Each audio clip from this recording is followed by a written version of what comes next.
بسم اللہ الرحمن الرحیم۔ آواز اور تصویر کے دوستو السلام علیکم۔ میری نوجوان نسل کو اقبال کا شہین کہا جاتا ہے، اور اگر یوں کہا جائے کہ اقبال کا شہین اور آج کا نوجوان، تو ڈاکٹر محمد اقبال نے اپنی شاعری کے ذریعے نوجوان نسل کو شاہین صفت اپنانے کا پیغام دیا ہے۔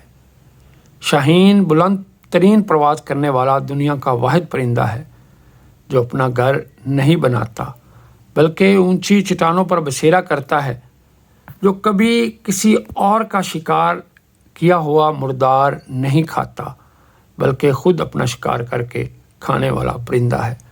وہ دوسروں پر انحصار نہیں کرتا بلکہ سیلف سفیشینٹ ہے، وہ اونچی پرواز کرتا ہے۔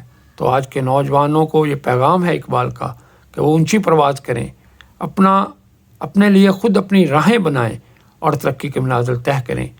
اپنے ارد گرد کے لوگوں کا بہت خیال رکھیے گا۔ اللہ حافظ۔